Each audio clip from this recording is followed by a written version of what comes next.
1918 के अंदर are N काओ जी का जन्म होता है। उनके पिताजी लखनऊ कैडर के अंदर डीसी थे और उनकी 29 साल की उम्र में ही डेथ हो गई थी।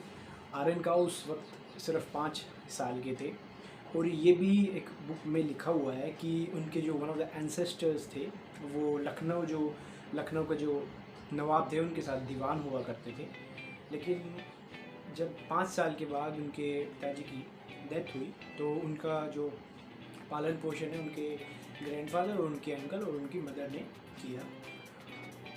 काफ़ी अच्छी उन्होंने पढ़ाई की। उसके बाद उनका सपना था कि वो इंजीनियर बने या फिर कोई भी ट्रेन जैसे लोकोमोटिव ड्राइवर बने। लेकिन 1936 में लखनऊ यूनिवर्सिटी से वो ग्रेजुएशन कंप्लीट करते हैं। उनकी उसके बाद वो एमए जो कि इंग्लिश लिटरेचर में उन्होंने एडमिशन लिया इलाहाबाद यूनिवर्सिटी में। और उसके बाद जब 1940 में उनकी पोस्ट ग्रेजुएशन कंप्लीट हुई, एमए कंप्लीट हुई, तो उनकी फ़र्स्ट रैंक आई थी और उनको गोल्ड मेडल भी उसके लिए मिला था। उसके बाद उनको एफपीसी जो कि फेडरल पब्लिक कमीशन है जो कि यूपी पुलिस में उनका सिलेक्शन हो गया और 1940 में वो मुरादाबाद गए पुलिस ट्रेनिंग के लिए। उसके पहले एज ए लेक्चरर उन्होंने सर्व किया था इलाहाबाद यूनिवर्सिटी में। जब वो ट्रेनिंग कर रहे थे, पुलिस ट्रेनिंग कर रहे थे मुरादाबाद के अंदर, तो उनको एक सिग्नल भी दिया गया कि जब वो हिंदुस्तान टाइम्स का न्यूज़पेपर वहाँ पढ़ रहे थे जो कि बैन था उस समय उस ट्रेनिंग सेंटर पे, क्योंकि वो ब्रिटिश रूलर्स के अंडर आता था। जो 1940 जब हमें इंडिपेंडेंस नहीं मिली थी तो उनको वार्न किया गया कि वो हिंदुस्तान टाइम्स इस ट्रेनिंग सेंटर्स में ना पढ़ें। जब अब बात कुछ है इंडिपेंडेंस के बाद की, जब 1955 में प्रधानमंत्री जवाहरलाल नेहरू थे और उस समय आईबी की फॉर्मेशन हुई जो कि इंटेलिजेंस ब्यूरो है। वहाँ पे आईबी के अंदर काफ़ी डिप्यूटेंट के तौर पे काफ़ी जो पूरे इंडिया के पुलिस ऑफिसर्स को डिफरेंट स्टेट्स से सेलेक्ट किया गया एज आईबी में और आर एन काओ जी को असिस्टेंट डायरेक्टर बनाया गया। उन्होंने प्रधानमंत्री जवाहरलाल नेहरू के सिक्योरिटी ऑफिसर के तौर पे भी काम किया। सबसे पहला असाइनमेंट उनको जब मिलता है जब प्रेसिडेंट ऑफ चाइना जो कि चाउ इन लाई है वो इंडोनेशिया जा रहे थे, जकार्ता कोई उनकी और हमारे इंडिया की भी काफ़ी मीटिंग्स थी वहाँ पे।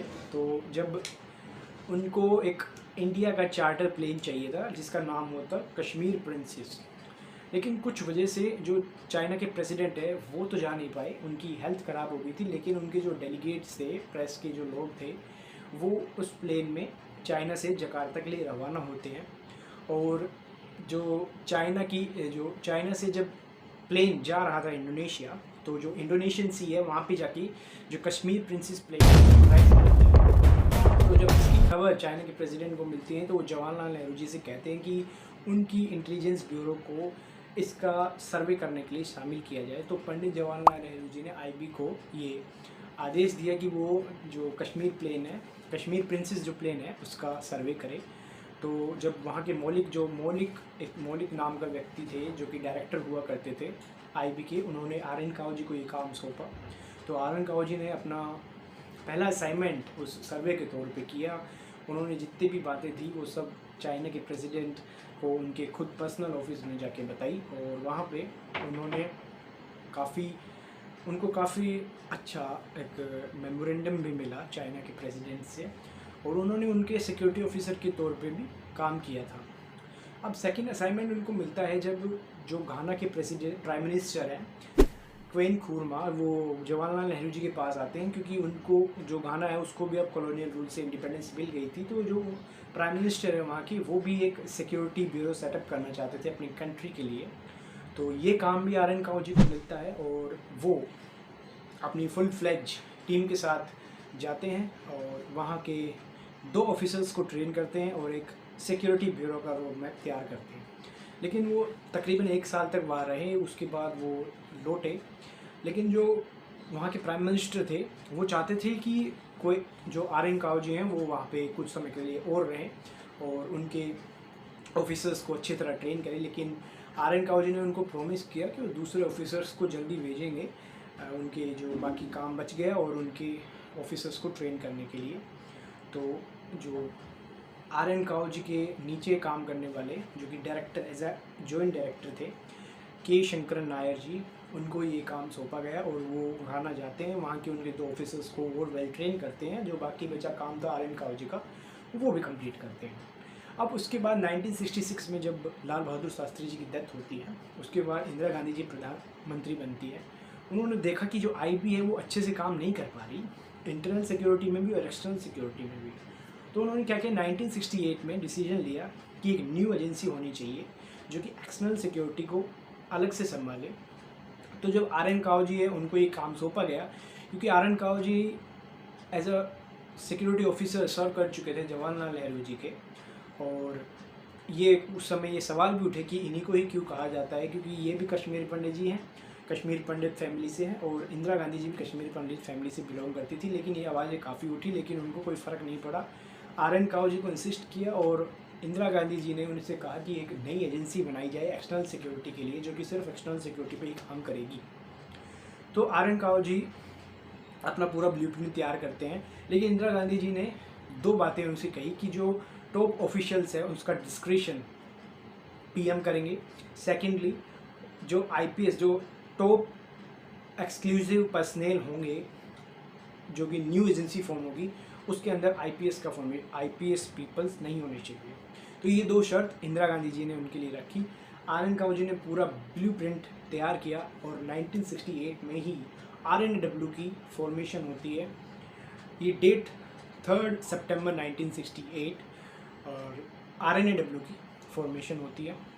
उस समय के आईबी के डायरेक्टर थे MM आहूजा, तो उन्होंने काफ़ी विरोध किया इस चीज़ का।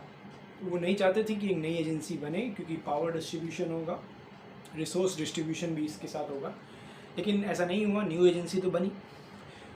तो जो न्यू एजेंसी बनी उसके अंदर न्यू विंग्स सेटअप किए गए आर एन काओजी के द्वारा। वो चाहते थे कि इकोनॉमिक डेवलपमेंट विंग सेटअप हो, ताकि हम दूसरी कंट्री के इकोनॉमिक डेवलपमेंट पे नज़र रख सकें, उनसे सीख ले सकें कि हमें और क्या क्या नहीं करनी चाहिए, हमारी सिक्योरिटी के ऊपर कोई ख़तरा ना हो, दूसरी कंट्री क्या क्या इकोनॉमिक डेवलपमेंट कर रही है। इसके अलावा कोड ब्रेकिंग विंग भी सेट किया गया, सैटेलाइट विंग भी सेट किया गया। और जब आईबी में थे 1962 में, जब चाइना का वॉर हुआ था 1961 में, तो ARC जो कि एविएशन रिसर्च सेंटर विंग है उसको सेटअप कर दिया गया था, लेकिन RNAW के अंदर उसको ला दिया गया 1968 में।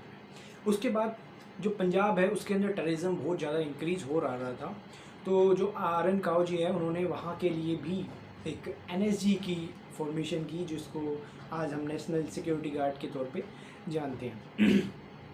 अब सेकंड जो थर्ड सबसे मेजर टास्क था 1971 में, जो बांग्लादेश का लिबरेशन वॉर हो रहा था। तो जब लिबरेशन वॉर से पहले काफ़ी रिफ्यूजीज़ बांग्लादेश के, अबाउट 1 लाख से ज़्यादा रिफ्यूजीज़ इंडिया आ गए थे, और काफ़ी मैश हो गया था पूरे इंडिया और बांग्लादेश बॉर्डर पे। तो ये काम आर एन काओजी को सौंपा गया। इसके अलावा इंदिरा गांधी जी ने, जो उस समय के जनरल थे मानेक शाह जी को, उनको मिलिट्री तैयार करने के लिए कहा, और अबाउट 3 दिसंबर 1971 को लिबरेशन वॉर स्टार्ट होता है। 16 दिसंबर 1971 को वॉर एंड होता है 93,000 सोल्जर्स के साथ, जिनको कैप्चर कर लिया गया था वेस्ट पाकिस्तान के, उस समय कह रहा था, जो आज बांग्लादेश ईस्ट पाकिस्तान था। और जो इसका ग्राउंड ऑपरेशन है उसका सारा क्रेडिट आर एन काओजी को दिया जाता है, क्योंकि उन्होंने जो मुक्ति बहिमी हैं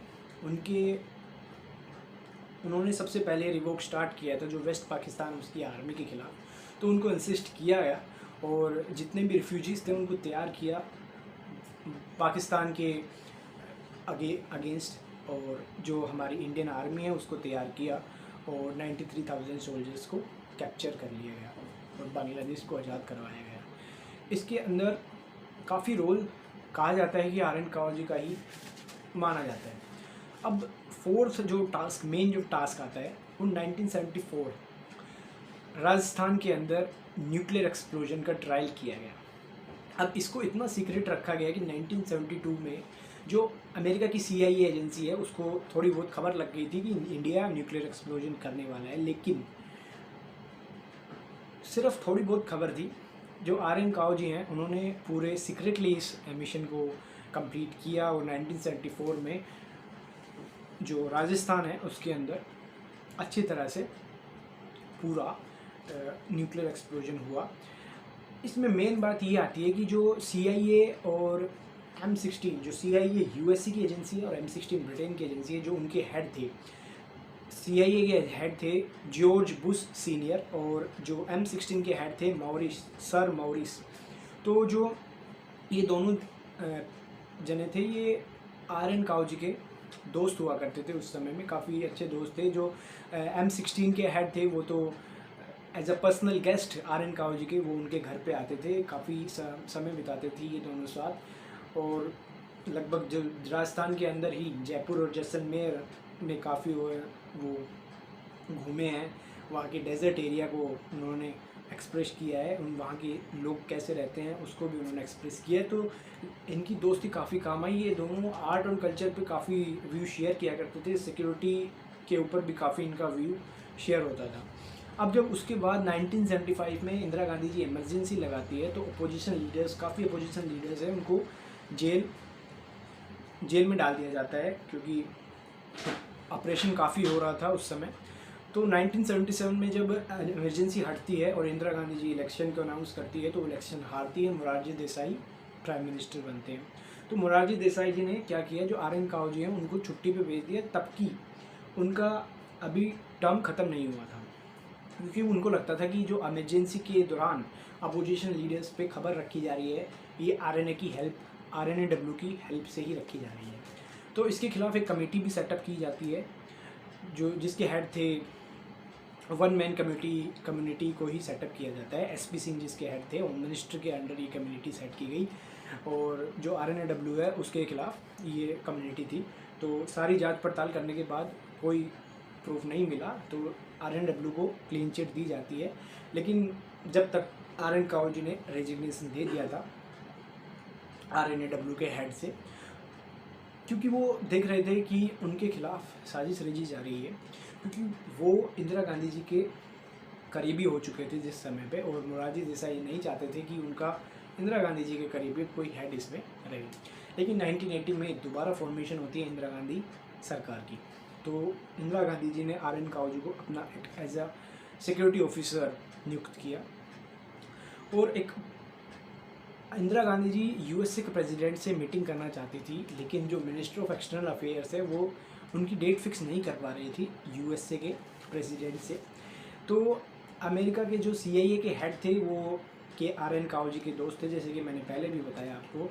तो उनसे बात करके RN काउजी ने इंदिरा गांधी जी की मीटिंग फिक्स कराई। तो कुछ जबकि मिनिस्ट्री ऑफ एक्सटर्नल अफेयर्स ये काम नहीं कर पा रही थी, जो डेट प्रेसिडेंट देते थे वो इंदिरा गांधी को सूट नहीं करती थी, इंदिरा गांधी देती थी वो US प्रेसिडेंट को सूट नहीं करती थी। उसके बाद जब इंदिरा गांधी जी का असैसिनेशन हुआ तो RN काउजी काफ़ी डिप्रेशन में चले गई। उनको लगता था कि वो बचा नहीं पाए इंदिरा गांधी जी को। लेकिन उसके बाद जब राजीव गांधी जी प्रधानमंत्री बने तो RN काउजी ने अपना रेजिग्नेशन दे दिया और अल्टीमेटली 2002 में उनकी डेथ हो जाती है एक हार्ट अटैक से।